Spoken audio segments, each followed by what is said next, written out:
Hello नमस्कार दोस्तों। Chain orbit में आपका बहुत बहुत स्वागत है। जैसा कि आपको पता ही है, हमारा इतिहास का बैच चल रहा है। इतिहास के बैच में अब तक हमने पाषाण युग, हड़प्पा सभ्यता, उत्तर वैदिक काल, ऋग वैदिक काल और जैन धर्म कर लिया है। आज हम जैन धर्म से आगे बौद्ध धर्म करेंगे।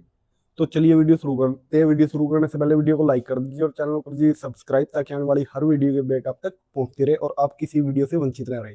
और साथ ही साथ आपको एक अपडेट देना चाहते हैं, यदि आपको जॉब से जुड़ी अपडेट चाहिए कि जो किसी गवर्नमेंट जॉब के फार्म कब आते हैं, फार्म कैसे भरे जाते हैं, या फिर उसका एडमिट कार्ड कैसे निकालना है, या फिर उसका पैटर्न क्या रहेगा, सिलेबस क्या रहेगा, ये देखना है आपको, तो आप हमारे दूसरे चैनल को भी चेक कर सकते हैं। दूसरे चैनल का लिंक मैं डिस्क्रिप्शन में दे दूंगा और उसका नाम है जॉब एनालिसिस। चलिए वीडियो शुरू करते हैं। आज की वीडियो में पढ़ेंगे हम बौद्ध धर्म, जो प्राचीन इतिहास का एक मेन पहलू है, क्योंकि बौद्ध धर्म से रिलेटेड भी कुछ क्वेश्चन आते हैं हमारे पेपर में। तो एग्जाम से रिलेटेड हम हर चीज करेंगे, कुछ भी छोड़ेंगे नहीं। चलिए, प्राचीन भारतीय इतिहास। बौद्ध धर्म, बौद्ध धर्म का आपको पता ही होगा, ये महात्मा बुद्ध ने शुरू किया था। इसके संस्थापक महात्मा बुद्ध है, जिसका नाम सिद्धार्थ था। बचपन का नाम क्या था? सिद्धार्थ था। मगर बाद में जब उन्हें ज्ञान प्राप्त हो गया, ज्ञान प्राप्ति के बाद उनका नाम महात्मा बुद्ध पड़ गया। ठीक है, उन्होंने बौद्ध धर्म का की शुरुआत की थी। और बौद्ध धर्म की शुरुआत क्यों हुई थी, पहले इस पे बात कर लेते हैं। जैसे आपने जैन धर्म की वीडियो में देखा होगा, यदि आपने जैन धर्म की वीडियो और उत्तर वैदिक काल की वीडियो देखी, तो आप वो वीडियो पहले देख लीजिए, क्योंकि आपको ये समझ में आएगा उस टाइम परिस्थितियां क्या चल रही थी। तो उन्हीं परिस्थितियों के अनुसार उस टाइम क्या था कि उत्तर वैदिक काल में बहुत ज्यादा कर्मकांड बढ़ गए थे। और कर्मकांड बढ़ने के कारण बहुत सारे जो लोग हैं वो अपने आप को पिछड़ा मानने लगे थे। कुछ पिछड़ा मानने लगे थे और कुछ ऐसा सोचने लगे थे कि कर्मकांड में ज्यादा ही फंस गया समाज। इसलिए बौद्ध धर्म की शुरुआत बुद्ध ने की उन कर्मकांडों से निकालने के लिए। जैन धर्म की शुरुआत भी ऐसे ही हुई थी और बौद्ध धर्म की शुरुआत भी मेनली ऐसे हुई है। जैन धर्म बहुत पुराना धर्म है, मगर बौद्ध धर्म, जब जैन धर्म के असली संस्थापक महावीर स्वामी आए, उसके टाइम भी बौद्ध धर्म की शुरुआत हुई। ये बात है 600 ईस्वी पूर्व की। ईसा और ईसा पूर्व के बारे में हमने पहले वीडियो में बता दिया था। मतलब इससे पहले वीडियो में नहीं, एक वीडियो आई थी ऋग्वैदिक काल की। ऋग्वैदिक काल की वीडियो में हमने बता दिया था कि ईसा और ईस्वी पूर्व क्या होता है। तो वो वीडियो भी जाके आप देख लीजिए। तो उसमें क्या हुआ कि 600 ईस्वी पूर्व इतने कर्मकांड बढ़ गए थे कि समाज का एक तबका ये सोचने लग गया था कि हम दबे कुचले रह गए हैं। इस कारण से उन्होंने एक अलग धर्म अपनाना चाहा। अलग धर्म की मतलब डिमांड बढ़ी, मांग बढ़ी कि एक अलग ऐसी व्यवस्था है जिसमें कर्मकांड ज्यादा ना हो। तो इसको देखते हुए बुद्ध ने बौद्ध धर्म की शुरुआत की। ठीक है, ये था बौद्ध धर्म का थोड़ा सा परिचय। इसके बाद बौद्ध धर्म का आगे देख लेते हैं कि बौद्ध धर्म में क्या क्या है, इतिहास क्या रहा इसका, महात्मा बुद्ध के बारे में देखते हैं, इसकी शिक्षाएं क्या रही। तो इसमें यही देखेंगे। तो देखिए, पहले देख लेते हैं इसका कालखंड क्या रहा। कालखंड जैसे मैंने पहले बता दिया था कि 600 ईसा पूर्व, 600 ईसा पूर्व, 600 ईसा पूर्व में इसकी शुरुआत हुई। ठीक है, उस टाइम इसे द्वितीय नगरीकरण भी कहा जाता है। द्वितीय नगरीकरण में हुआ। द्वितीय नगरीकरण कैसे? जैसे सिंधु घाटी सभ्यता थी, सिंधु घाटी सभ्यता में प्रथम द्वितीय नगर था। प्रथम नगरीकरण, प्रथम नगरीकरण कब था? सिंधु घाटी सभ्यता।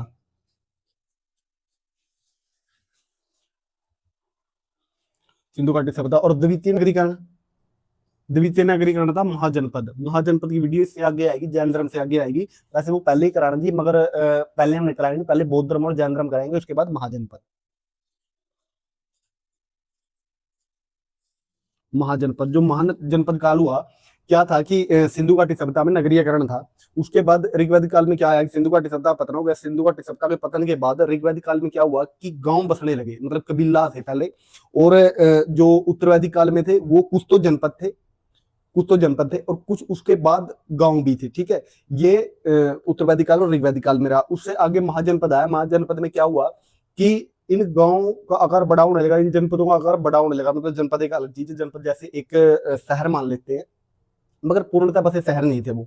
और महाजनपद में क्या हुआ, जैसे मगध साम्राज्य था, मगध साम्राज्य में ऐसी परिस्थितियां थी कि उसमें नगर ऑटोमेटिक बसने लगे। उनके पास प्राकृतिक रिसोर्स थे। जो महाजनपद में आगे बढ़ेंगे हम, ऐसी परिस्थितियां, ऐसी व्यवस्था थी उनके पास कि नगर ऑटोमेटिक बसने लगे, क्योंकि उस टाइम की जरूरत हो गई थी। क्योंकि आपको पता है कि यदि हम पहले एक छोटा घर बनाएंगे तो बाद में बड़ा घर भी बनाएंगे। ठीक है, इसी तरह पहले गांव बसे, उसके बाद नगर हुए, उसके बाद महानगर हुए। महानगरी महाजनपद काल है, ये द्वितीय नगरीकरण कहलाता है। प्रथम नगरीकरण क्या था? सिंधु घाटी सभ्यता। और द्वितीय नगरीकरण क्या हो गया हमारा? महाजनपद काल। इस द्वितीय नगरीकरण के दौरान, इस द्वितीय नगरी महाजनपद के दौरान जैन धर्म, जैन धर्म और बौद्ध धर्म की शुरुआत हुई। बौद्ध धर्म की शुरुआत हुई कि द्वितीय नगरीकरण मतलब महाजनपद काल के अनुसार। और ये कब था? 600 ईसा पूर्व से स्टार्ट हुआ, मतलब कि ईसा से 600 साल पहले, ईसा के जन्म से 600 साल पहले, तो जीरो का काल है, जीरो के काल से 600 साल पहले ये शुरुआत हुई। ठीक है, मतलब आज से लगाए तो आज का 2026 चल रहा है, 2026 प्लस 600 तो 2600 साल पहले लगभग इसकी शुरुआत हुई। आज से 2600 साल पहले बौद्ध धर्म की शुरुआत हुई। इसके बाद देख लेते हैं कि बौद्ध धर्म के मुख्य लक्ष्य क्या थे, मतलब इसकी शुरुआत तो होगी थी, पर इसके लक्ष्य क्या था? जैसे आपका एक लक्ष्य होगा कि आपको गवर्नमेंट जॉब लेनी है या इस चीज की जॉब लेनी है, जैसे किसी का लक्ष्य होता है कि यूपीएससी क्रैक करके मैं आईएएस की जॉब लूँ या आईपीएस की जॉब लूँ, जो भी है। तो इनका लक्ष्य क्या था? मतलब किसी चीज की हम शुरुआत करते हैं, जैसे स्टडी की शुरुआत करते हैं, तो उसके पीछे कुछ ना कुछ रीजन होता है, ठीक है, मैं क्यों कर रहा हूँ, मेरा लक्ष्य क्या, मेरा एम क्या है। तो इनका एम क्या था, ये एम देख लेते हैं। लक्ष्य, लक्ष्य इनका लक्ष्य मेन वैदिक कर्मकांड, वैदिक कर्मकांड, जाति व्यवस्था, मानव जीवन के दुख, मानव दुख और विषमता, विषमता को समाप्त करना। इसका मुख्य लक्ष्य क्या था? जो वैदिक धर्म में कर्मकांड थे उनको समाप्त करना, जाति व्यवस्था को समाप्त करना, मानव दुखों को समाप्त करना और विषमता को, विषमता मतलब जो जैसे अमीर गरीब की विषमता है या जाति की विषमता है या धर्म की विषमता, उसको समाप्त करके एक धर्म के नीचे, एक छत के नीचे लाना। छत के नीचे लाने के मतलब ये नहीं है कि बहुत बड़ा आल बनाएंगे, उस आल में इनको इकट्ठा करेंगे, नहीं, ऐसा कुछ नहीं है। एक छत के नीचे लाना एक मुहावरा है। एक छत के नीचे लाना का क्या अर्थ है? कि आपस में मेल जोल बढ़ाना लोगों का, ठीक है। चलाना किसको? लोगों को। मानव दुख को समाप्त करना। मानव दुख को किस तरह समाप्त करेंगे ये हम आगे देखेंगे, ठीक है। ये इनका मुख्य लक्ष्य था। इनकी भाषा की बात करें तो भाषा थी इनकी पाली। और पाली क्यों थी? जैसे जैन धर्म में बता था उनकी प्राकृत भाषा थी। प्राकृत भाषा क्यों थी? कि आम लोगों की भाषा उस टाइम प्राकृत थी, इसलिए पाली भी आम लोगों की भाषा थी, इसलिए इन्होंने पाली भाषा में अपना साहित्य वगैरह या पाली भाषा में अपने उपदेश दिए, पाली भाषा में ही साहित्य वगैरह लिखा, ठीक है। इनकी भाषा क्या थी? पाली। इसको नोट कर लीजिए। फिर आगे देखते हैं कि जो विस्तृत कारण थे, मतलब कि हमने मोटा मोटा तो देख लिया, समझ लिया कि बौद्ध धर्म क्यों आया, मगर जो जो मुख्य कारण थे उनको अब डिटेल में देखेंगे कि मुख्य कारण क्या क्या रहे इसके, जिस कारण बौद्ध धर्म को आना पड़ा, बौद्ध धर्म का उदय हुआ, ठीक है। ये नोट कर लीजिए, इससे आगे बढ़ते हैं। फिर वीडियो को पॉज करके नोट कर सकते हैं आप, क्योंकि यदि ज्यादा देर ऐसे वीडियो आगे स्टार्ट नहीं करेंगे तो क्या होगा कि वीडियो बहुत लंबी चली जाएगी। और वीडियो बहुत लंबी चली जाएगी तो वो उबा हो जाती है, मतलब वो थोड़ा सा लेजीनेस ला जाती है, सुस्ती ला देती है, इसलिए हमें सुस्ती नहीं लानी है, ठीक है। नोट कर लीजिए। नोट करने के बाद आगे बढ़ते हैं। पॉज करके वीडियो को नोट कर सकते हैं आप। अब है बौद्ध धर्म के उदय के कारण। नंबर 1 हो गए सामाजिक कारण। सामाजिक कारण जैसे मैंने पहले ही बता दिया था कि सामाजिक कारण क्या थे, कि कर्मकांड ज्यादा बढ़ गए थे, ठीक है। पहला सामाजिक कारण। सामाजिक कारण, सामाजिक कारण में क्या था? नंबर एक था कर्मकांड का बढ़ जाना।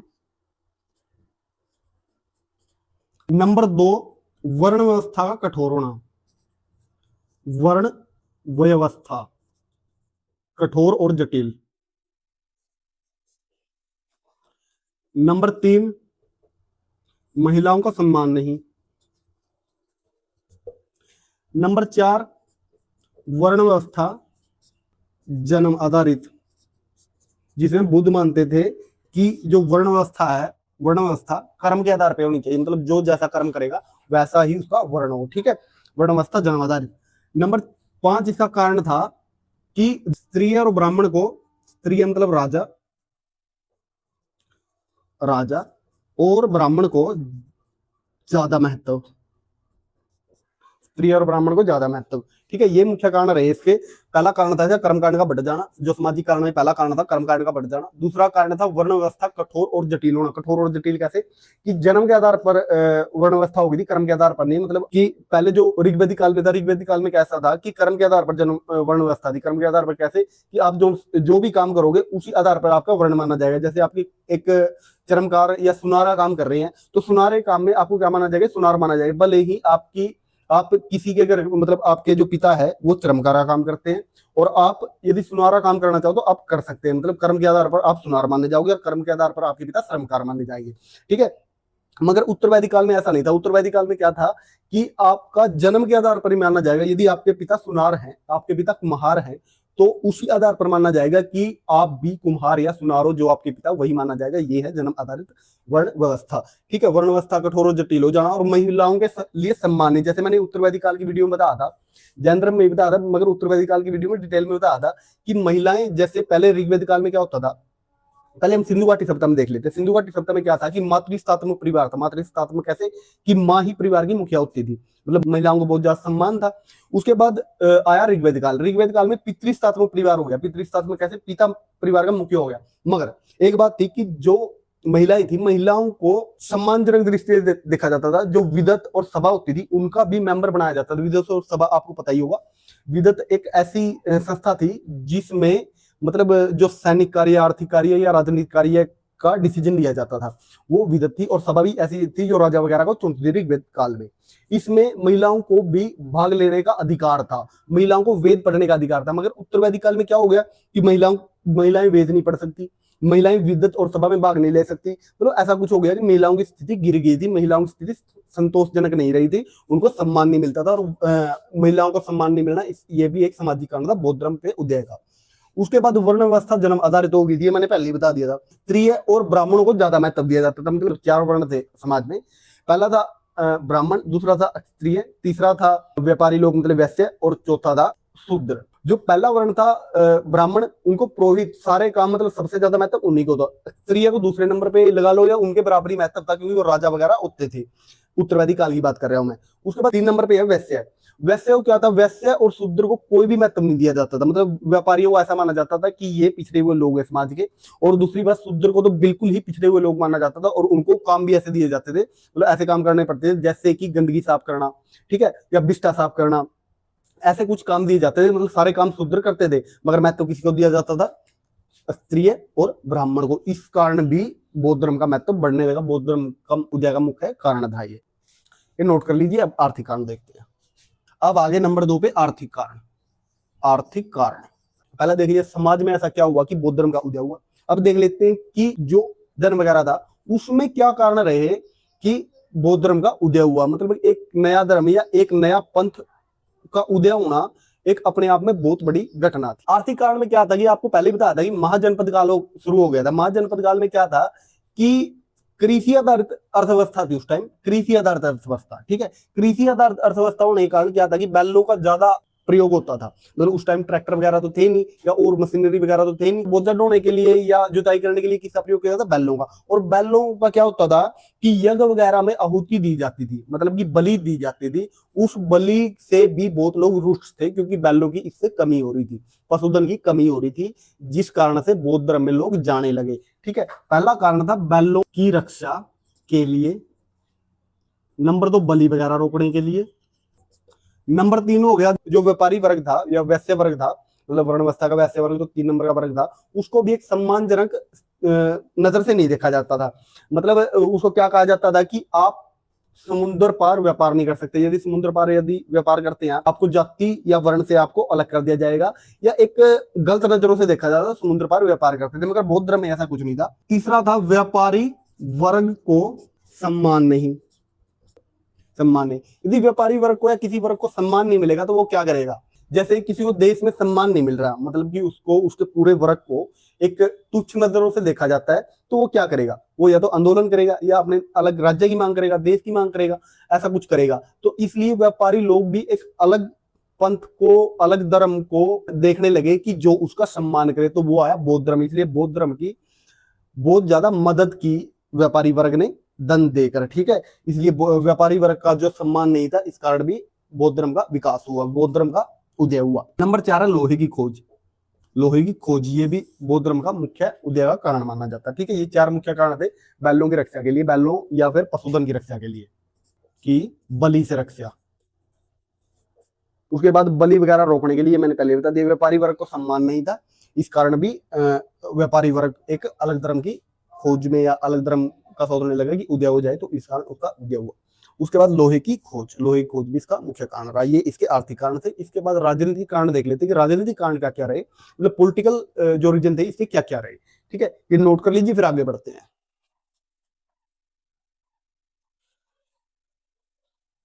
नंबर 3 है राजनीतिक कारण। राजनीतिक कारण। राजनीतिक कारण में पहला कारण है, जो महाजनपद के राजा थे, महाजनपद के सम्राट थे, वो एक ऐसा धर्म चाहते थे जिसमें ना तो हिंसा हो और व्यापारी वर्ग को भी बढ़ावा मिले, जिससे अधिक से अधिक धन आए हमारे राज्य में। ठीक है, वो धन पर फोकस कर रहे थे, मतलब अर्थव्यवस्था पर फोकस कर रहे थे। इस कारण व्यापारी वर्ग को आगे लेके चलना बहुत जरूरी था। और वैदिक धर्म था, वैदिक धर्म में ऐसा कुछ नहीं था, व्यापारी वर्ग को एक सम्मानजनक दृष्टि से नहीं देखा जा सकता था। इसलिए हिंसा को रोकने और व्यापारियों के सम्मान की महाजनपद सम्राटों द्वारा अपेक्षा में अलग धर्म की इच्छा। और नंबर 2 था महावीर स्वामी और महात्मा बुद्ध का क्षत्रिय होना। राजनीतिक कारण में से क्या रहे कि जो महाजनपद काल के राजा थे वो अपने नए नए राज्य बसा रहे थे। नए नए राज्य बसाने के कारण उनको ऐसा एक धर्म चाहिए था, ऐसा एक पंथ चाहिए था जिसमें क्या हो कि हिंसा ना हो, हिंसा कम हो। क्योंकि आम जनता क्या चाहती है कि हमारे जो राज्य में हिंसा कम हो, इसलिए वो ऐसा धर्म चाहते थे जो उनके राज्य में आ जाए, उनके साम्राज्य में आ जाए। उनके साम्राज्य में आने के बाद क्या कि हिंसा पर रोक लगे, उस धर्म के अन्याय हिंसा पर रोक लगाए। और हिंसा पर रोक लगाने के बाद उस राजा का महत्व बढ़ जाएगा, क्योंकि राजा वही है, हिंसा पर रोक कोई लगाए, राजा का नाम आएगा। दूसरा, व्यापारी वर्ग को सम्मान मिले, व्यापारी वर्ग को सम्मान मिलेगा तो अधिक से अधिक राज्य में धन आएगा। ऐसा धर्म होगा जो व्यापारी वर्ग का सम्मान करे, तो वो लोग वहां रहेंगे, उनके राज्य में रहेंगे। और उनके राज्य में रहने के कारण क्या होगा कि ज्यादा धन आएगा, उनकी अर्थव्यवस्था बढ़ेगी, विकास बढ़ेगा। ठीक है, ये भी मुख्य कारण था। और दूसरा कारण था महावीर स्वामी और महात्मा बुद्ध क्षत्रिय कुल से थे और वो खुद चाहते थे कि समाज में बदलाव आए। इस कारण भी बौद्ध धर्म का उदय हुआ। ये मुख्य 2 राजनीतिक कारण थे। इसके बाद धार्मिक कारण देख लेते हैं कि धार्मिक कारण क्या रहे इससे, ये नोट कर लीजिए।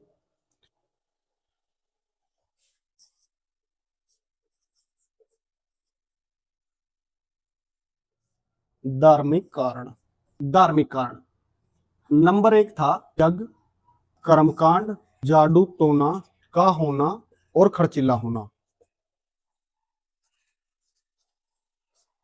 नंबर 2 जो उपनिषद थे, उपनिषद समाज के दुखों से छुटकारा पाने का रास्ता तो बताते थे, मगर उनकी जो भाषा थी वो अधिक कठोर थी। मतलब कि उनको आम जनता पढ़ नहीं सकती थी, आम जनता समझ नहीं सकती थी। इसलिए भी कोई आसान भाषा में समझाने वाला चाहिए था, इसलिए बौद्ध धर्म का उदय हुआ। उपनिषदों की भाषा कठोर होना। नंबर 3 है जो संस्कृत, मतलब ज्यादातर साहित्य जो उत्तरवैदिक काल का, ऋग्वैदिक काल का ज्यादातर साहित्य संस्कृत भाषा में लिखा गया था। वो आम लोगों की समझ की भाषा नहीं थी।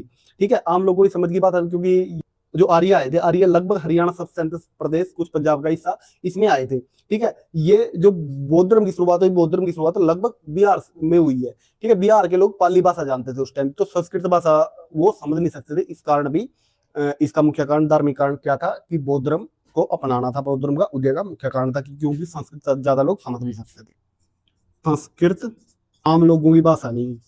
ये मुख्य कारण रहे। धार्मिक कारण में पहला कारण क्या था कि यज्ञ, कर्मकांड, जादू टोना का होना और खर्चीला होना। मतलब कि जो यज्ञ, जादू टोना वगैरह थे वो ज्यादा खर्चीले हो गए थे। खर्चीले होने के कारण क्या था कि उनसे छुटकारा पाना था, लोगों को छुटकारा पाने के लिए अलग धर्म की जरूरत थी, इसलिए बौद्ध धर्म का उदय हुआ। उपनिषदों की भाषा कठोर होना, उपनिषदों की जो भाषा थी, उपनिषद वैसे तो समाज को सही राह दिखाते थे, मगर उनकी भाषा कठोर थी। उनको कुछ ऐसा चाहिए था, लोगों को कुछ ऐसा चाहिए था जिसकी भाषा भी आसान हो और जीवन के दुखों से उन्हें छुटकारा भी मिल जाए। उसके बाद संस्कृत आम लोगों की भाषा नहीं थी, जो वैदिक से ज्यादातर संस्कृत में लिखा गया था, संस्कृत भाषा में लिखा गया था, वो आम लोगों की भाषा नहीं थी, इसलिए आम लोग उसको समझ नहीं सकते थे। ठीक है, आम लोग, कुछ ही लोग समझ सकते थे, मगर आम लोग उसे समझ नहीं सकते थे। और पाली थी, जो पाली थी आम लोगों की भाषा थी उस टाइम। पाली भाषा मैंने पहले बता दिया था, इनकी पाली भाषा थी, पाली भाषा में इनका साहित्य लिखा गया। इस कारण से भी उनको एक ऐसे धर्म की जरूरत थी जो उनको ऐसी भाषा प्रोवाइड करे जिसमें वो समझ सके सारा कुछ। ठीक है, ये इसके धार्मिक कारण है। इसके बाद बुद्ध का परिचय देख लेते हैं कि जो महात्मा बुद्ध थे, महात्मा बुद्ध का जन्म कब, कहाँ, कैसे हुआ, जो मृत्यु दी कैसे हुई, उसने कौन से उपदेश दिए, उसको ने पहला उपदेश कहाँ दिया, ये सारा कुछ इसमें देख लेते हैं। अब देखते हैं बुद्ध का परिचय, महात्मा बुद्ध का परिचय।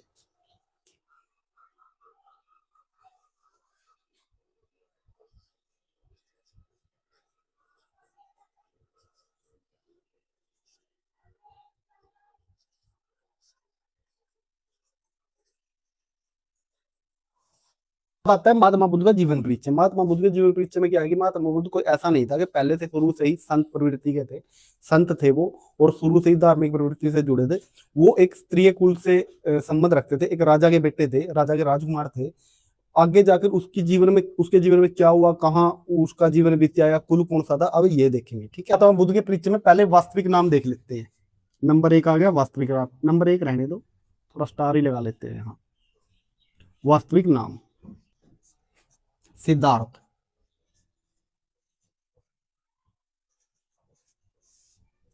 महात्मा बुद्ध का वास्तविक नाम क्या था? सिद्धार्थ। उनका जन्म जन्म कब हुआ?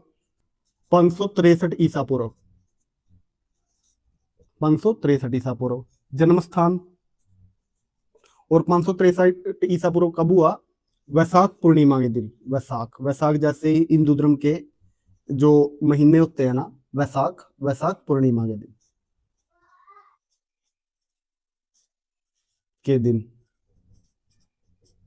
ठीक है। जन्म स्थान लुम्बिनी। लुम्बिनी। कुल शाक्य। पिता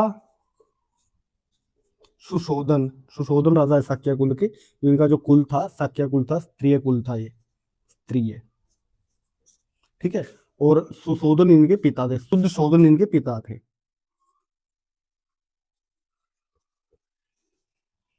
माता महामाया या माया देवी। महामाया या माया देवी, जिनका देहांत हो गया था जन्म के 7वें दिन।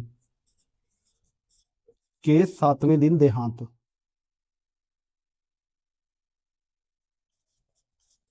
देहांत। पालन पोषण किसने किया इनका? पालन पोषण किया गोमती मुस्सी।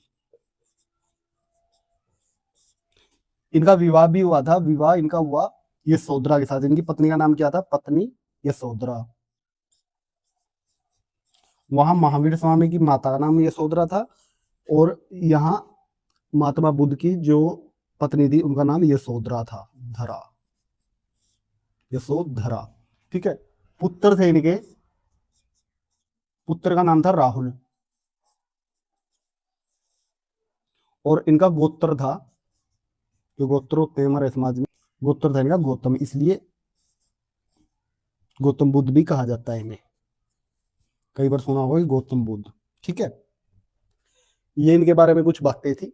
जैसे इनका वास्तविक नाम सिद्धार्थ था, और इनका जन्म 563 ईसा पूर्व, मतलब ईस्वी से 563 साल पहले वैशाख पूर्णिमा के दिन हुआ था। जन्म स्थान इनका लुम्बिनी है। लुम्बिनी। कुल इनका शाक्य कुल था, जो स्त्रीय कुल था वो शाक्य कुल था। शाक्य कुल के ये राजकुमार थे। पिता का नाम शुद्धशोधन था इनका। माता का नाम महामाया या माया देवी, जो जन्म के 7वें दिन होगा देहांत हो गया था। ठीक है। इनके जन्म के 7वें दिन महात्मा बुद्ध का जन्म हुआ, उसके 7वें दिन ही इनका महामाया या माया देवी का देहांत हो गया। पालन पोषण गोमती ने किया था इनका। गोमती कौन सी? इनकी मौसी थी। इनकी पत्नी का नाम यशोधरा था, पुत्र का नाम राहुल था, और इनका गोत्र था गौतम। और ये जो लुम्बिनी है ये नेपाल में है। नेपाल में है लुम्बिनी। ठीक है। ये नोट कर लीजिए, क्योंकि इनमें से कुछ बहुत सारी बातें पूछी जा सकती है पेपर में। क्या पता आपके सामने याद है कि महात्मा बुद्ध का कुल कौन सा था?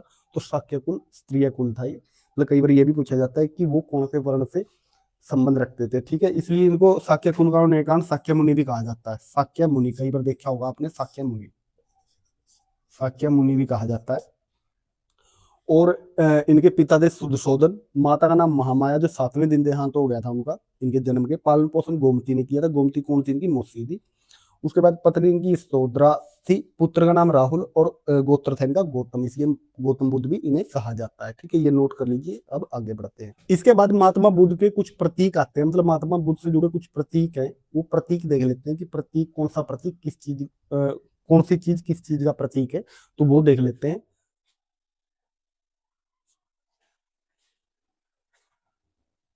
नंबर 1 जन्म। जन्म का प्रतीक माना जाता है या तो कमल या सांड। कमल या सांड। नंबर 2 गृह त्याग। जो महात्मा बुद्ध ने गृह त्याग किया था तपस्या के लिए या अपनी ज्ञान प्राप्ति के लिए, उनको माना जाता है। घोड़ा, उसका प्रतीक होता है घोड़ा। लोग घोड़ा कहीं दिख जाए मतलब गृह त्याग का प्रतीक है। घोड़ा का नाम क्या था? कत्थक। इनके घोड़े का नाम था कंथक। ठीक है। नंबर 3 ज्ञान प्राप्ति, ज्ञान प्राप्ति, ज्ञान प्राप्ति का प्रतीक माना जाता है बोधि वृक्ष। बोधि वृक्ष, बोधि वृक्ष क्या है? पीपल का पेड़ था जो, ठीक है, पीपल। उसके बाद नंबर 4, प्रथम उपदेश।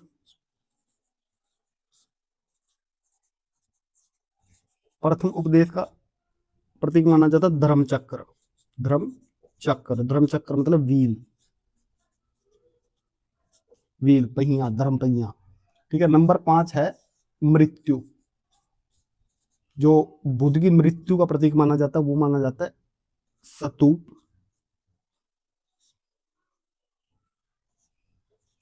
स्तूप या पदचिह्न। ये महात्मा बुद्ध से जुड़े कुछ प्रतीक हैं।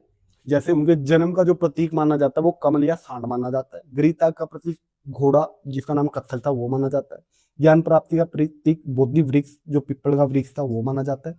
उसके बाद प्रथम उपदेश का प्रतीक माना जाता है धर्मचक्र मतलब व्हील, पहिया। जो मृत्यु का प्रतीक माना जाता है, महात्मा बुद्ध की मृत्यु हुई थी तो उसका प्रतीक माना जाता है या तो स्तूप या फिर पद चिन्ह, ठीक है।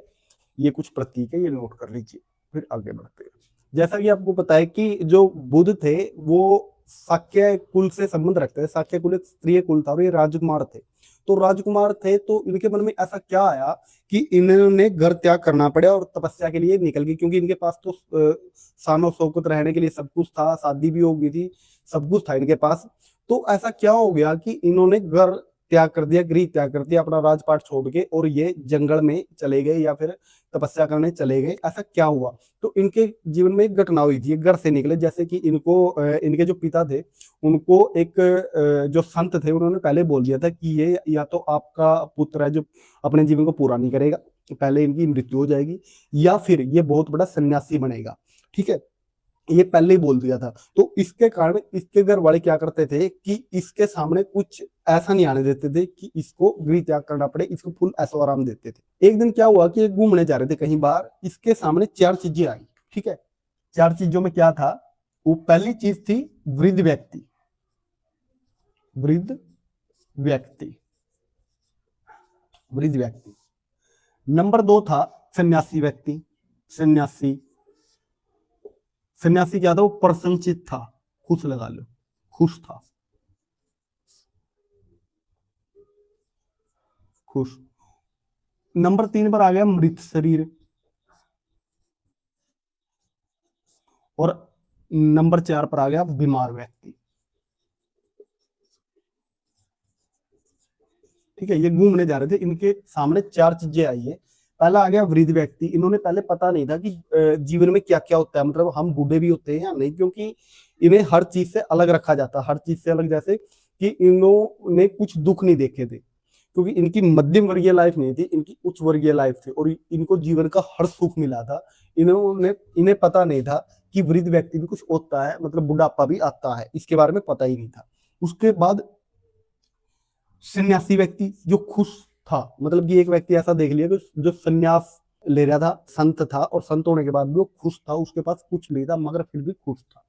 उसके बाद एक डेड बॉडी देख ली इन्होंने। जैसे मैंने पहले ही बताया, इन्होंने जीवन के बारे में कुछ पता नहीं था, इसलिए इन्होंने मृत शरीर देख के मतलब मन में ये ख्याल आया, अपने सारथी से ये पूछा इन चारों के बारे में कि ये क्या है, पहले वृद्ध व्यक्ति के बारे में। तो उसने बताया कि ये वृद्ध व्यक्ति है। तो वृद्ध व्यक्ति वृद्ध क्यों हुआ, कुछ ऐसे ख्याल आए, उसने सारथी से पूछे। उसके बाद सन्यासी ये इतना खुश क्यों है, इसके पास तो कुछ नहीं है फिर भी ये खुश है। उसके बाद मरीज शरीर देख लिया, मतलब इन्होंने जीवन के बारे में कुछ पता नहीं था तो मरीज शरीर भी देख लिया। उसके बाद बीमारी का इन्हें पता ही नहीं था तो बीमार व्यक्ति देख लिया, मतलब कि इन्हें पता लग गया कि जीवन में ये भी घटनाएं होती है। इसके कारण इनका जीवन से मन उतर गया, मन भर गया, और राजपाट से मन भर गया, राजसी शोक से मन भर गया, और ये इनके जीवन में व्यथा होगी। इनके दिल में एक मतलब थोड़ा सा दुख आ गया इस चीज के बारे में कि ऐसा कुछ भी होता है। तो इन्होंने इसके बाद घर त्याग कर दिया, ठीक है। गृह त्याग करते वक्त घर वालों ने बहुत रोका मगर ये रुके नहीं और इन्होंने गृह त्याग कर दिया। फिर देख लेते हैं इनका गृह त्याग कैसे हुआ। गृह त्याग, गृह त्याग, गृह त्याग की घटना को बौद्ध धर्म में महाभीनी संक्रमण कहा जाता है। संक्रमण, महाभीनी संक्रमण कहा जाता है। 29 वर्ष की एज में इन्होंने गृह त्याग किया, वर्ष की आयु में गृह त्याग। और नंबर 2, नंबर 1 29 साल में, नंबर 2 जब ये गृह त्याग कर रहे थे तो इनके घोड़े का नाम था कथक। कंथक था घोड़ा, सारथी था इनका चन्ना। रात में गृह त्याग, मतलब इन 4 चीजों से इनका जीवन से मन भर गया था। इन्होंने ज्ञान प्राप्ति के लिए ठान लिया था कि ज्ञान नहीं होगा तो जीवन क्या है, क्यों है, ये बीमार क्यों होते हैं, वृद्ध क्यों होते हैं, जीवन का दुखों का कारण क्या है, तो ये जानने के लिए इन्होंने गृह त्याग कर दिया, जिसको कहा जाता है महाविनिक्रमण। इन्होंने 29 वर्ष की आयु में गृह त्याग किया, और जब गृह त्याग किया तो कंथक नाम का घोड़ा था और चन्ना नाम का सारथी था। इन्होंने गृह त्याग जब किया और रात में इन्होंने गृह त्याग किया था। ठीक है, ये कुछ घटनाएं थी गृह त्याग से रिलेटेड, ये नोट कर लीजिए, फिर आगे बढ़ते हैं। बुद्ध के गुरु, इसके 2 गुरु थे। नंबर 1 था अलार कलाम, जो कई बार आपने बौद्ध धर्म पढ़ते हुए देखा होगा, अलार कलाम, अलार कलाम। ठीक है, अलार कलाम पहले गुरु थे इनके। ये थे वैशाली से, वैशाली इनका जन्म स्थान या रहने का स्थान था, निवास स्थान इनका। अलार कलाम का क्या था, वैशाली था। और इन्होंने बुद्ध को सांख्य और ध्यान की शिक्षा, अलार कलाम पहले गुरु थे इनके, ये वैशाली से थे, और सांख्य और ध्यान की शिक्षा इनसे ली इन्होंने। नंबर 2 गुरु थे इनके रामपूत, रामपूत थे राजगृह से, बिहार में है, तो रामपूत थे राजगृह से। इनसे इन्होंने समाधि और योग की शिक्षा ली, जो पंतंजलि वाला योग है ना, उसकी शिक्षा ली। 2 गुरु वो है इनके, पहले अलार कलाम वैशाली से थे, सांख्य और ध्यान की शिक्षा ली बुद्ध ने इनसे। उसके बाद रामपूत थे, रामपूत राजगृह से थे, इनसे समाधि और योग की शिक्षा ली। ठीक है, इनके 2 गुरु थे। इसके बाद इनको ज्ञान प्राप्ति कैसे हुई, कितनी साल की एज में हुई, कहाँ इनको ज्ञान प्राप्ति हुई, तो वो देख लेते हैं। ज्ञान प्राप्ति, क्योंकि इसी चीज के लिए घर से निकले थे और यही चीज प्राप्त नहीं हुई तो क्या फायदा। ज्ञान की प्राप्ति इन्हें 35 साल की एज में हुई, 35 वर्ष की आयु। जब ज्ञान की प्राप्ति हुई तो 35 वर्ष की आयु थी, मतलब 6 वर्ष में इन्हें ज्ञान प्राप्ति हुई, 6 वर्ष में ज्ञान प्राप्ति। मतलब जब घर से गृह त्याग किया था तो 29 साल की एज थी इनकी, और 35 साल की एज में इन्हें ज्ञान प्राप्ति होगी। नंबर 2 है, जिस वृक्ष के नीचे इन्हें ज्ञान प्राप्ति हुई वो है पीपल वृक्ष।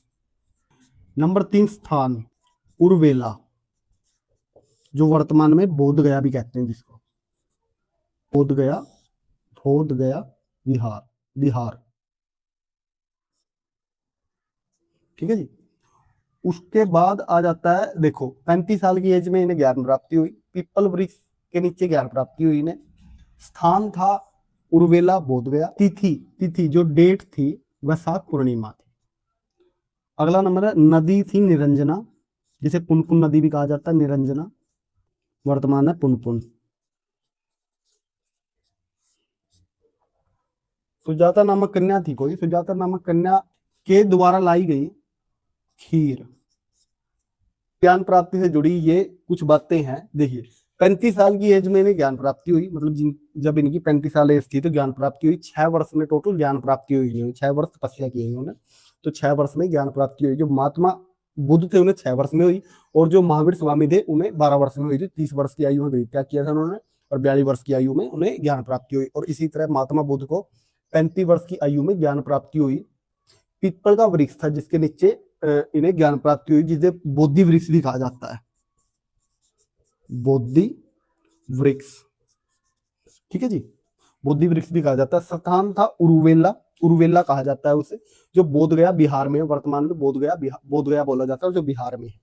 तिथि थी वैशाख पूर्णिमा, वैशाख पूर्णिमा, इनका जन्म भी वैशाख पूर्णिमा का हुआ था, ज्ञान प्राप्ति वैशाख पूर्णिमा को हुई थी, और जो इनकी मृत्यु थी वो भी वैशाख पूर्णिमा को ही हुई थी। मतलब कि एक ही दिन इनकी मृत्यु है, एक ही दिन, तो वो नहीं है कि एक ही दिन होगी, मतलब अलग अलग सालों की वैशाख पूर्णिमा को ही इनको ज्ञान प्राप्ति हुई, वैशाख पूर्णिमा को ही इनको इनका जन्म हुआ, और वैशाख पूर्णिमा को इनकी मृत्यु हुई। उसके बाद यदि नदी की बात करें तो वो बोधि वृक्ष पुनपुन नदी के किनारे, मतलब जो निरंजना नदी पुराना नाम है उसका, निरंजना नदी के किनारे ज्ञान प्राप्ति। एक सुजाता नाम की कन्या थी, सुजाता नाम की कन्या के द्वारा लाई हुई खीर खाकर इन्होंने अपनी तपस्या पूर्ण की। ये इनके ज्ञान प्राप्ति के बारे में था। अब देख लेते प्रथम उपदेश, प्रथम उपदेश कब, कहा और किसे दिया इन्होंने। पहले स्थान, बौद्ध धर्म में उसे बोला जाता है ऋषि पतनम। ऋषि पतनम मतलब सारनाथ, सारनाथ यूपी, वाराणसी, ठीक है। किसे दिया? वो पांच सहयोगी ब्राह्मण जो उरुवेला में इनका साथ छोड़ गए थे, और बासाथी पाल ली। ये इनका प्रथम उपदेश था। प्रथम उपदेश कहाँ दिया इन्होंने? ऋषि पतनम। ये नाम नोट कर लेना आपको, ऋषि पतनम। ऋषि पतनम का आधुनिक नाम क्या है? सारनाथ, और यूपी में है ये, वाराणसी में, ठीक है। किसे दिया? वो पांच सहयोगी थे इसके, पांच सहयोगी ब्राह्मण थे जो उरुवेला, उरुवेला मतलब बोध गया में इनका साथ छोड़ गए, जब ये तपस्या कर रहे थे इनका साथ छोड़ गए थे, उन्हें ये पहला उपदेश दिया। भाषा थी उसकी पाली, पाली भाषा में ये उपदेश दिया था। ये था प्रथम उपदेश। अब देख लेते हैं इनकी मृत्यु के बारे में, मृत्यु इनकी कब हुई, कहाँ हुई और कैसे हुई, ठीक है। इनके लास्ट उपदेश क्या था, अब ये देख लेते हैं, ठीक है। मृत्यु, जिसको बौद्ध धर्म में महापरिनिर्वाण बोला जाता है, महापरिनिर्वाण बोला जाता है इस घटना को बौद्ध धर्म में। वर्ष थी 483 ईसा पूर्व, आयु 80 वर्ष, तिथि वैशाख पूर्णिमा। मैंने पहले बताया था कि वैशाख पूर्णिमा को 3 घटनाएं हुई बौद्ध धर्म में। एक तो ये बुद्ध का जन्म वैशाख पूर्णिमा को इन्हें ज्ञान प्राप्ति हुई, और वैशाख पूर्णिमा को ही इनकी मृत्यु हुई, ठीक है। वैशाख पूर्णिमा। मृत्यु का स्थान कुशीनारा, मल राज्य की राजधानी, यूपी, उत्तर प्रदेश, ठीक है। इनकी मृत्यु को वर्ष 483 ईसा पूर्व, आयु थी इनकी 80 वर्ष, तिथि क्या थी? वैशाख पूर्णिमा, और स्थान कौन सा था? कुशीनारा, मल राज्य की राजधानी थी यूपी। उसके बाद कारण, कारण था अतिसार रोग, और लास्ट भोजन, अंतिम भोजन, एक चुंद नामक लोहार, चुंद लोहार के घर, भोजन का नाम था शुक्र मद्दव, शुक्र मद्दव जो कंदमूल और मशरूम से बना। इसके बाद अंतिम उपदेश और अंतिम शब्द। अंतिम उपदेश शुभव को दिया था, शुभव को दिया। अंतिम शब्द थे इनके अप दीपो भव, अप दीपो भव। इसका अर्थ है अपने दीपक स्वयं बनो, अपने दीपक स्वयं बनो, ये इसका अर्थ था। तो ये इनकी मृत्यु के बारे में कुछ बातें हैं। पहली बात, इनका 483 ईसा पूर्व इनकी मृत्यु हुई, आयु थी उस टाइम 80 वर्ष इनकी। तिथि की बात करें तो वैशाख पूर्णिमा थी, वैशाख पूर्णिमा के दिन 3 घटनाएं हुई, वो मैंने पहले बता दी। स्थान था कुशीनारा, कुशीनारा जो मल राज्य की राजधानी थी, मल राज्य था, उसके 16 महाजनपद थे, उसमें से एक मल राज्य था। मल राज्य जो आज यूपी में है, कुशीनारा, पहले यूपी में, वर्तमान में नहीं है, नाम बदल गया। तो कुशीनारा में इनकी मृत्यु यूपी में। कारण था अतिसार रोग, और अंतिम भोजन था इनका चुंद लोहार के घर किया था इन्होंने भोजन, चुंद उसका नाम था, चुंद। और शुक्र मद्धव, शुक्र मद्धव नाम का भोजन था जो कंदमूल और मशरूम से बना था, ठीक है। इनका अंतिम उपदेश शुभव नामक व्यक्ति को दिया था इन्होंने, अंतिम उपदेश। और अंतिम शब्द थे अप दीपो भव, मतलब अपने दीपक खुद बनो, अपने दीपक स्वयं बनो। ये महात्मा बुद्ध का जीवन परिचय था। अब बौद्ध धर्म की शिक्षा और सिद्धांत देख लेते हैं, चलिए आगे बढ़ते हैं। इससे आगे आ जाते हैं बौद्ध धर्म के सिद्धांत, विचार और दर्शन। सिद्धांत क्या क्या थे बौद्ध धर्म के, फिर विचार और दर्शन, ठीक है। बौद्ध धर्म किस प्रकार काम करता है, बौद्ध धर्म के सिद्धांत क्या क्या, बौद्ध धर्म के विचार क्या क्या, इसमें यही देखेंगे। सिद्धांत में पहले आ जाते हैं नंबर 1 पे 4 सत्य है, 4 आर्य सत्य है। पहला आ गया दुख। दुख में क्या है कि जीवन में हर चीज दुख है, हर चीज दुख, हर चीज दुख है, जिसमें जन्म, मृत्यु, बीमारी इत्यादि। नंबर 2 आ गया दुख समुदाय, दुख समुदाय। दुख, इसका अर्थ है दुख का कारण जरूर होता है, हर दुख का कारण अवश्य है, और मुख्य कारण तृष्णा। तृष्णा क्या होती है? लालच, इच्छा, तृष्णा। मुख्य कारण क्या है? तृष्णा। नंबर 3 पे आ गया दुख निरोध। दुख निरोध में आ गया कि हर दुख का निवारण हो सकता है, निवारण संभव।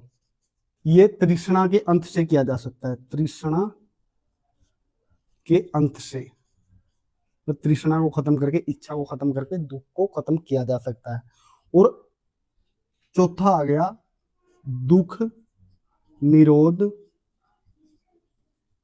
गामिनी प्रतिपद। ये क्या है? इसमें उपाय बताए गए हैं, दुख निवारण के उपाय। मुख्य उपाय है अष्टांगी मार्ग, ठीक है।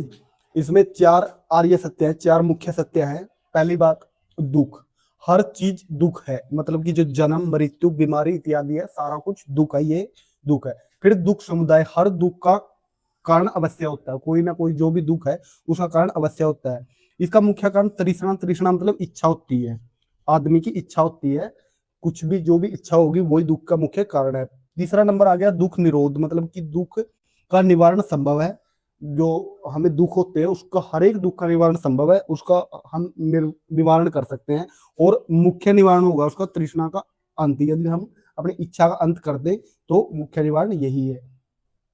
उसके बाद दुख निरोध गामिनी प्रतिपद, दुख निरोध गामिनी प्रतिपद क्या है कि इसमें दुख निवारण के उपाय बताए गए। दुख निवारण के उपाय क्या है? सबसे बड़ा उपाय है अष्टांगी मार्ग। अष्टांगी मार्ग वो है जिसमें आठ आठ तरीके बताए गए हैं जिससे कि दुख से पीछा छुड़वाया जा सकता है, दुख का अंत किया जा सकता है। ठीक है, अब अष्टांगी मार्ग को देखते हैं। अष्टांगिक मार्ग, अष्टांगिक मार्ग को बुद्ध कहते हैं मध्य मार्ग। किस किस के बीच का मध्य मार्ग? अत्यधिक तपस्या, अत्यधिक तपस्या और अत्यधिक भोग विलास, इसके बीच क्या होता है? अष्टांगिक मार्ग। ठीक है, इन दोनों के बीच होता है अष्टांगिक मार्ग, किसके बीच? अत्यधिक तपस्या और अत्यधिक भोग विलास के बीच का मध्य मार्ग क्या है? अष्टांगिक मार्ग। अष्टांगिक मार्ग के भी तीन भाग है, तीन भागों में 8 उपाय आते हैं, मतलब किसी में 2 आगे किसी में 3 आगे, ऐसे करके ये अष्टांगिक मार्ग में 8 मुख्य उपाय आते हैं। इनके 3 भाग है, इन 3 भागों को देख लेते हैं। पहला भाग है प्रज्ञा। प्रज्ञा, प्रज्ञा को ज्ञान कह सकते हैं हम, ज्ञान, ज्ञान।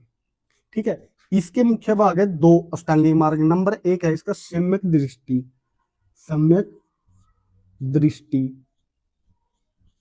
सम्यक दृष्टि क्या है? सही दृष्टि, सही दृष्टि मतलब कि सत्य और असत्य के बीच फर्क करना, यह है सम्यक दृष्टि, मतलब सही दृष्टि। अपनी सही दृष्टि रखो, सत्य और असत्य को पहचानो, यह है सम्यक दृष्टि। यह प्रज्ञा ज्ञान का भाग है। नंबर 2 है सम्यक संकल्प। सम्यक संकल्प, सम्यक संकल्प क्या है कि सही संकल्प। सही संकल्प में क्या है कि हिंसा आदि न करने का संकल्प। ठीक है जी। पहला इनका मतलब अष्टांगिक मार्ग के 3 भाग है, 3 भाग में पहला भाग आ जाता है प्रज्ञा जिसका अर्थ है ज्ञान। इसमें इसके भी आगे 2 भाग है, सम्यक दृष्टि और सम्यक संकल्प। 2 उपाय है इसमें, सम्यक दृष्टि और सम्यक संकल्प। सम्यक दृष्टि का अर्थ है सही दृष्टि, मतलब सम्यक का अर्थ है यहाँ सही, सम्यक का अर्थ है सही, सही दृष्टि। सही दृष्टि कैसे कि सत्य और असत्य के बीच अंतर करना, मतलब कि क्या सत्य है और क्या असत्य है। उसके बाद सम्यक संकल्प, सम्यक संकल्प है सही संकल्प, मतलब हिंसा आदि ना करने का संकल्प लेना, ये भी दुखों से छुटकारा पाने का उपाय है। उसके बाद नंबर 2, नंबर 2 पे आ जाता है सील। सील क्या है कि सील स्वभाव होना। ठीक है, सील में 3 अष्टांगिक मार्ग आते हैं। इसका नंबर 1 है सम्यक वाक, नंबर 2 है सम्यक कर्म और नंबर 3 है सम्यक आजीव। इनको भी एक एक करके देख लेते हैं। सम्यक वाक, सही बोलना, जैसे कहा गया ना पहले तोल लो फिर बोलो। वाणी पर नियंत्रण, वाणी पर नियंत्रण रखना। सम्यक कर्म, सही कर्म करना। ठीक है, और सम्यक आजीव मतलब ईमानदारी से काम करना, ईमानदारी से कार्य। ठीक है, ये सील मतलब अष्टांगी मार्ग का दूसरा भाग है सील। सील में क्या है कि 3 अष्टांगी मार्ग आ जाते हैं, 2 पहले थे, 3 ही हो गए, 5 हो गए। सम्यक वाक मतलब सही बोलना, वाणी पर नियंत्रण रखना। उसके बाद सम्यक कर्म सही काम करना, सही कर्म करना। उसके बाद सम्यक आजीव मतलब ईमानदारी से कार्य करना। सही कर्म में आ जाता है अहिंसा को बढ़ावा देना, हिंसा न करना, या फिर अपना काम ऐसा करो कि जिससे लोग समाज में कोई कुरीतियां न फैले। उसके बाद सम्यक आजीव ईमानदारी से अपना कार्य करो। उसके बाद आ जाते हैं नंबर 3 भाग पे, अष्टांगिक मार्ग का जो नंबर 3 भाग है वो देख लेते हैं। नंबर 3 पे आ जाता है समाधि। समाधि, समाधि के भी आगे 3 भाग है। नंबर 1 है जैसे पहले वाले के प्रज्ञा के 2 भाग थे, सम्यक दृष्टि और सम्यक संकल्प। जैसे उससे आगे आ गया था सील, सील के 3 भाग थे, सम्यक वाक, सम्यक कर्म और सम्यक आजीव। इसके बाद समाधि आ जाता है, समाधि के भी 3 भाग है। पहला आ जाता है सम्यक व्यायाम, सम्यक व्यायाम।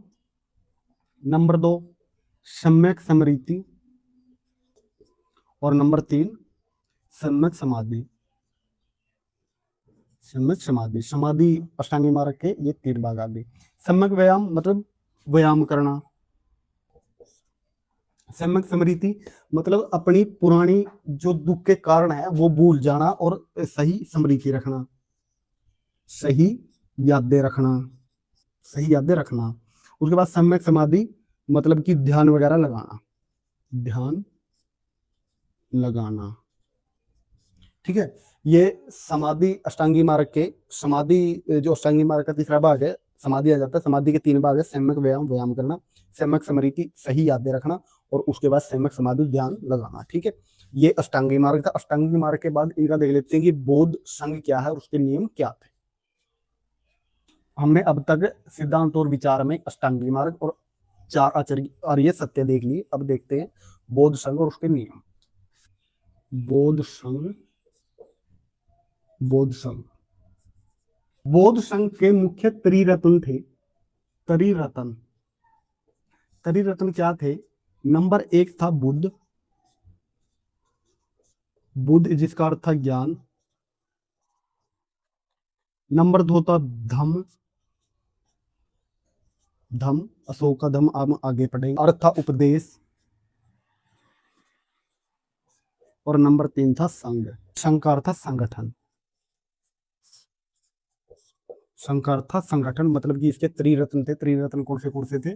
बुद्ध जिसका अर्थ था ज्ञान, धम्म जिसका अर्थ था उपदेश, और संघ जिसका अर्थ था संगठन। ठीक है, बौद्ध धर्म के कुछ नियम होते थे। बौद्ध धर्म के नियम में न्यूनतम आयु प्रवेश की 15 वर्ष, न्यूनतम आयु 15 वर्ष होती थी। प्रवेश लेने का नाम उपासमदा होता था, उपासमदा। और जो शुरुआती दीक्षा होती थी, शुरुआती दीक्षा को कहा जाता था पब्बा जा, पबाजा, पबाजा शुरुआती दीक्षा को कहा जाता था। मतलब कि संघ में जो प्रवेश लेते थे नए अनुयायी, उनको प्रवेश लेने की न्यूनतम आयु थी 15 वर्ष। प्रवेश लेने की प्रक्रिया को कहा जाता था उपासमदा, और शुरुआती दीक्षा होती थी पब्बा जा। इसके नियम: माता पिता की अनुमति आवश्यक, माता पिता की अनुमति आवश्यक होती थी। इसके बाद निषेध किसका होता था? मतलब ये प्रवेश निषेध, प्रवेश निषेध मतलब ये बंदे इसमें प्रवेश नहीं ले सकते थे। पहला था दास, 2 नंबर था सैनिक, नंबर 3 था कर्जदार, और नंबर 4 था बीमार,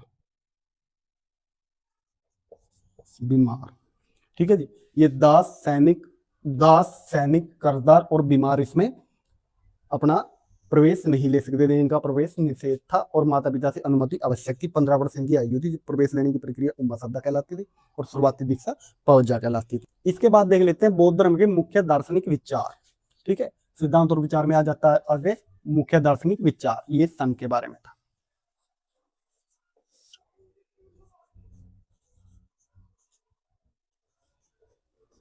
मुख्य दार्शनिक विचार, नंबर 1 विचार था अनिश्वरवादी। अनिश्वरवादी क्या था? कि बुद्ध ईश्वर को सृष्टिकर्ता नहीं मानते थे। नंबर 2 था इनका अनात्मावादी, मतलब आत्मा को नहीं मानते थे। मुख्य दार्शनिक विचार में पहला आ जाता है अनिश्वरवादी। अनिश्वरवादी मतलब बुद्ध ईश्वर को नहीं मानते थे, इसलिए बौद्ध धर्म के अनुयायी ईश्वर को सृष्टिकर्ता नहीं मानते थे। बुद्ध ईश्वर को सृष्टिकर्ता नहीं मानते थे, इसलिए बौद्ध धर्म के अनुयायी भी ईश्वर को सृष्टिकर्ता नहीं मानते। फिर आगे आ जाता है अनात्मा अनात्मावादी। अनात्मावादी मतलब आत्मा को नहीं मानते थे। ये मुख्य अंतरा कारण था, अंतर का कारण हिंदू और बौद्ध में। ठीक है, आत्मा को नहीं मानना ये मुख्य कारण था। उसके बाद नंबर 3 पे आ जाता है पुनर्जन्म। पुनर्जन्म में बुद्ध पुनर्जन्म को मानते थे, मगर आत्मा के नहीं, चेतना के। ये ईश्वर को सृष्टिकर्ता नहीं मानते थे, इसके अन्यायी भी ईश्वर को सृष्टिकर्ता नहीं मानते हैं। उसके बाद आत्मा को नहीं मानते थे, और जिस कारण हिंदू धर्म और बौद्ध धर्म में मुख्य अंतर क्या है कि ये आत्मा, हिंदू धर्म वाले आत्मा को मानते हैं और बौद्ध धर्म वाले आत्मा को नहीं मानते। उसके बाद पुनर्जन्म को बुद्ध मानते थे, मगर पुनर्जन्म किसका मानते थे? वो आत्मा का नहीं मानते थे, चेतना का। चेतना मतलब स्मृति का, यादों का, जो अपनी चेतना है, जो अपना दिमाग है, दिमाग में जो यादें बसी है, उनका पुनर्जन्म मानते थे वो। ठीक है। नंबर 4 है प्रत्यय समूतवाद। प्रत्यय समूतवाद, इसमें क्या है? कर्म कारण सिद्धांत। कर्म कारण सिद्धांत में हर घटना के पीछे कोई ना कोई कारण होता है। हर घटना के पीछे कोई ना कोई कारण। प्रत्यय समुत्पाद क्या है कि कर्म कारण सिद्धांत है, ये कर्म कारण सिद्धांत भी बोलते हैं इसको। कर्म कारण सिद्धांत में क्या है कि हर घटना के पीछे कोई ना कोई कारण होता है। उसके बाद नंबर 5 पे आ जाता है अक्षीणकवाद। अक्षीणकवाद का अर्थ है कि कोई भी वस्तु स्थिर नहीं है। कोई भी वस्तु स्थिर नहीं है, परिवर्तनशील। ये अक्षीणवाद का सिद्धांत है। दार्शनिक विचार है इनके। पहला अनिश्वरवादी। अनिश्वरवादी का अर्थ क्या है कि बुद्ध ईश्वर को सृष्टिकर्ता नहीं मानते थे। उसके बाद अनात्मावादी। अनात्मावादी में क्या कहा जाता है कि आत्मा को नहीं मानते थे बुद्ध। यही मुख्य अंतर है हिंदू धर्म और बौद्ध धर्म में। उसके बाद पुनर्जन्म। पुनर्जन्म में क्या है कि बुद्ध पुनर्जन्म को तो मानते थे, मगर वो आत्मा के पुनर्जन्म को नहीं मानते थे, चेतना के पुनर्जन्म को मानते थे। उसके बाद प्रतीत्य समूतपाद। प्रतीत्य समूतपाद क्या है कि कर्म कारण सिद्धांत है। इसमें कहा गया है कि हर घटना के पीछे कोई ना कोई कारण होता है, ठीक है। और उसके बाद लास्ट वाला जाता है अक्षीणवाद। अक्षीण, कोई भी वस्तु स्थिर नहीं है, सभी परिवर्तनशील है, सभी बंगूर है, मतलब कि सभी एक दिन खत्म होनी है, इसलिए हर एक वस्तु कोई भी स्थिर नहीं है, जो आया है वो जाएगा, ठीक है, ये परिवर्तनशील है। उसके बाद देख लेते हैं इसके 10 सील, ठीक है। इसके बाद आ जाते हैं 10 सील। इसी का भाग है मुख्य दार्शनिक विचार का, तो नीचे जगह नहीं बची इसलिए ऊपर समझाते हैं। नंबर 6 पे क्या आ गया? 10 सील। 10 सील, 10 सील, इनके 10 नियम है। वो 10 नियम से बौद्ध धर्म चलता है, बौद्ध धर्म चलता है। तो वो 10 नियम क्या है ये देख। नंबर 1 आ गया अहिंसा। नंबर 2 आ गया सत्य। नंबर 3 आ गया अस्तेय। नंबर 4 आ गया अपीग्रह, अपीग्रह। नंबर 5 आ गया व्यभिचार से दूर रहना। नंबर 6 आ गया असम्य भोजन न करना। नंबर 7 आ गया सुगंधित वस्तुओं का त्याग करना। नंबर 8 आ गया सोने चांदी का त्याग। नंबर 9 आ गया नृत्य संगीत का त्याग। और नंबर 10 आ गया आरामदायक बिस्तर का त्याग। ठीक है, ये बौद्ध धर्म की 10 सील है। 10 सील में पहला आ जाता है अहिंसा। अहिंसा मतलब किसी जीव पे हिंसा न करना। उसके बाद सत्य, सदा सत्य बोलना। अस्तेय मतलब चोरी ना करना, चोरी न करना। नंबर 4 पे आ जाता है अपरिग्रह, मतलब कि धन का संचय नहीं, धन का संचय नहीं मतलब धन इकट्ठा नहीं करना। उसके बाद व्यभिचार से दूर। व्यभिचार मतलब अपनी इंद्रियों पर कंट्रोल करना। नंबर 6 आ जाता है असमय भोजन ना करना।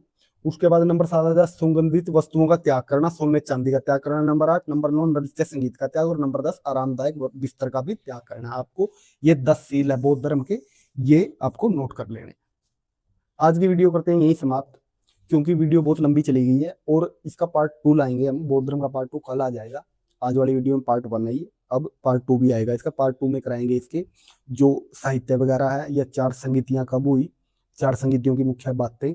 उसके बाद इसका पतन का कारण क्या रहा, इसके मुख्य विश्वविद्यालय कौन से थे, ये बातें रह गई हैं। ये बातें अगली वीडियो में कराएंगे पार्ट 2 में। पार्ट 2 में समाप्त हो जाएगा बौद्ध धर्म। इसलिए यदि आपको वीडियो अच्छी लगी तो वीडियो को लाइक कर दीजिए और चैनल को दीजिए सब्सक्राइब, ताकि आने वाली हर वीडियो की अपडेट आप तक पहुंचती रहे। और यदि आपको जॉब से जुड़ी अपडेट चाहिए तो आप हमारे दूसरे चैनल जॉब एनालिसिस को भी चेक कर सकते हैं। उस पर हर एक गवर्नमेंट जॉब से रिलेटेड जो फार्म है वो कैसे भरना, आपको फार्म कब आते हैं, या फिर आपको एडमिट कार्ड कैसे निकालना है, आंसर की कैसे निकालनी है, पैटर्न क्या रहेगा उस पेपर का, सिलेबस क्या रहेगा, ये सभी करियर से जुड़ी अपडेट दी जाती है उस चैनल पे। तो यदि आपको ये अपडेट चाहिए तो आप हमारे चैनल को चेक कर सकते हैं, वो डिस्क्रिप्शन में उसका लिंक है, जॉब एनालिसिस नाम है। और इस वीडियो को जितना उसके शेयर कर दीजिए, क्योंकि जितना आप शेयर करोगे उतना इस पे व्यू बढ़ेंगे। व्यू बढ़ेंगे तो हमें मोटिवेशन मिलेगा। और इस वीडियो का लाइक एम है 100 लाइक, इसलिए 100 लाइक इस वीडियो पे करा दीजिए। यदि आप 100 लाइक करा देते हैं तो हमें मोटिवेशन मिलेगा। अब लास्ट में जाते जाते आपसे एक क्वेश्चन पूछ लेते हैं, जैसा हर एक वीडियो में करते हैं। आज का क्वेश्चन है कि गौतम बुद्ध के पिता का नाम क्या था। इसका आंसर आपको कमेंट बॉक्स में देना है, और साथ ही साथ आपको कमेंट में ये भी बताना है कि आपको वीडियो कैसी लगी। यदि वीडियो में कुछ कमी रहती है, आपको कोई दिक्कत लगती है वीडियो में, तो आप कमेंट में सुजेशन भी दे सकते हैं, अपने मतलब सुझाव भी दे सकते हैं। हम आपके सुझाव को जरूर मानेंगे। यदि कोई गलती रहती है हमारे से पढ़ाने में, कोई दिक्कत आ रही है, आपके समझ में नहीं आ रहा है, तो आप कमेंट में बता सकते। अब दीजिए मुझे इजाजत, तो चलिए, धन्यवाद।